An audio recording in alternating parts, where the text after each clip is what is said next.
It's a dream. In one garage, you keep a 240-mile-an-hour legend, the Mclaren F1.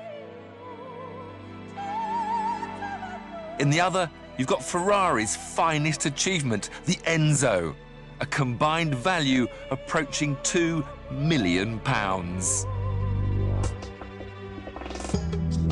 Both of these cars are awesome on the track, but we wanted to know what's it like owning and driving them in real life on real roads. And now, for the first time, thanks to a generous fifth gear viewer, we can tell you.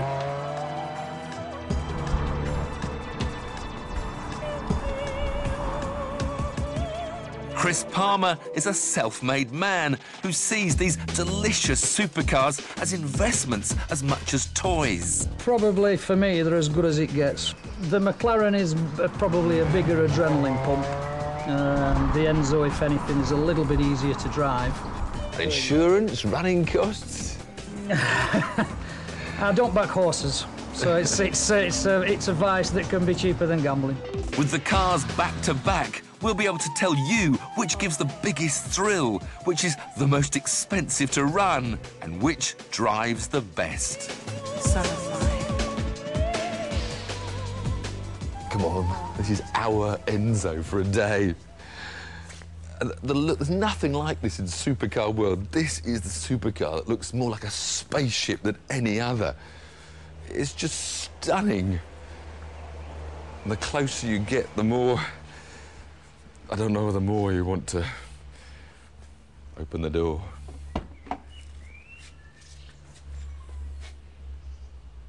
And it just invites you, it beckons you to come. But the contrast is immediate from the stunning exterior to the almost basic functional interior. I mean, look at this hinge, a big alloy chunk of metal that's the door hinge, and I've got windy down windows. No carpets. Spend all that money and no carpets, but you don't care because you see things like race and mode set. Then you see start. Then you see a key.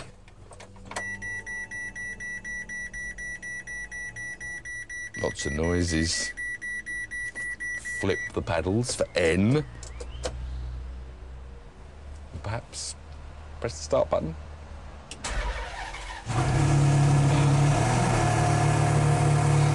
My heartbeat's just got up about 50 beats. And that is coming through the seat into my back and into my spine, tingling up into my brain. And I haven't even touched the throttle pedal yet.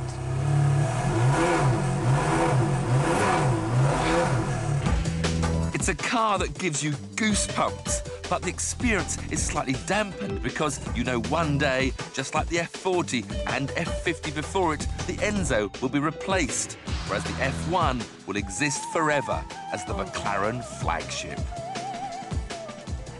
Now this, of course, is a race car that's been converted back for use on the road, so it hasn't got all the luxury interior. I've just got to remember how to get into a McLaren F1.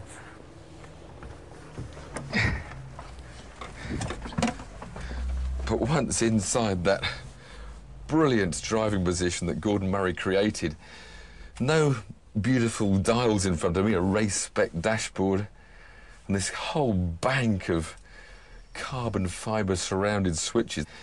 Time for some noise. Well, music to me. Full race-spec master switch.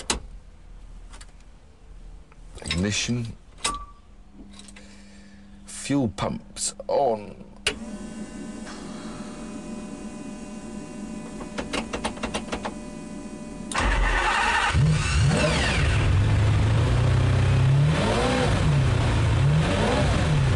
Now, stripped out for race spec, this car has lost like 300 kilos of weight, so it's lost all the sound deadening. So this is not going to be a quiet trickle when you drive the car. In fact, I noticed these headsets, because the only way you can talk to a passenger if you had one is with these. hopefully I'll be able to drive without them. Because to listen to that V12 in the back is very special. Ferrari recommend the Enzo is serviced every 3,000 miles or 6 months, with the bill coming to between £2,000 and £3,000. A new set of tyres is about £1,000. A 6,000-mile service on a McLaren can cost, and are you sitting down, £30,000. Everything about an F1 is telephone numbers. Even a small tin of touch-up paint costs 75 quid. Then we come to the petrol station. A day with these two resulted in my record ever fill-up.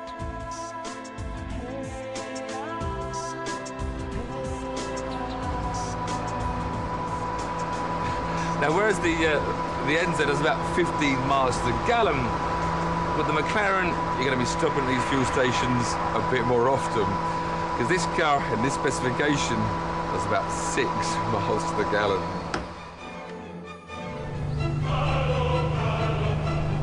How long is that nose and how near is that concrete?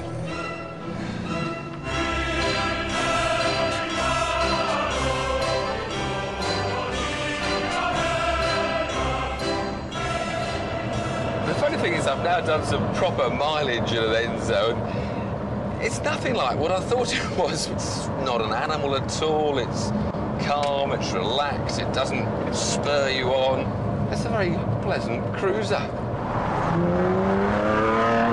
And I think the reason why you feel so relaxed is the fact that you know there's so much extra performance available. You're never going to get anywhere near its limits on the public roads if you don't bother to try.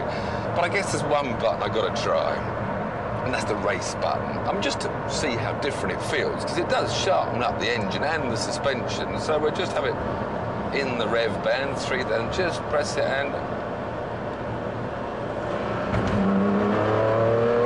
Oh! Steering is now, yeah, sharpened a tad. The gear change should be a bit quicker. Suddenly I feel a bit egged on.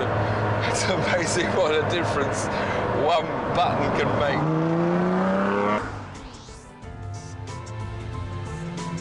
Oh my God, it's got no lock. It's got the racing rack, which is faster, and it's got no lock. Oh dear.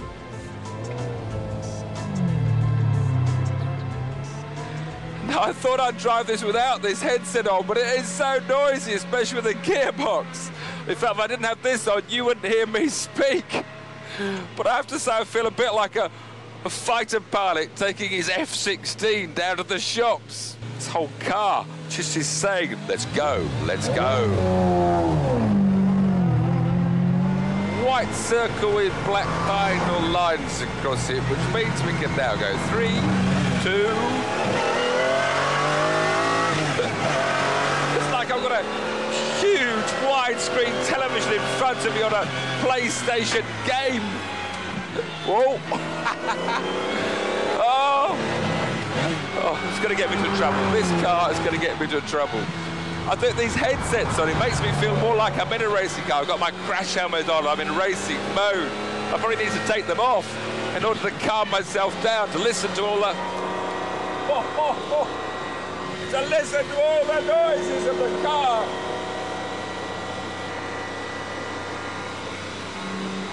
Oh my God. But getting back into McLaren has reminded me what supercars should all be about. And it's all about the driving experience. But most of all, it's just this stunning performance.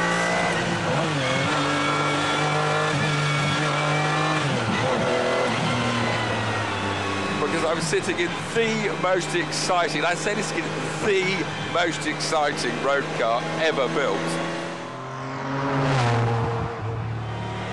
You're still the baby.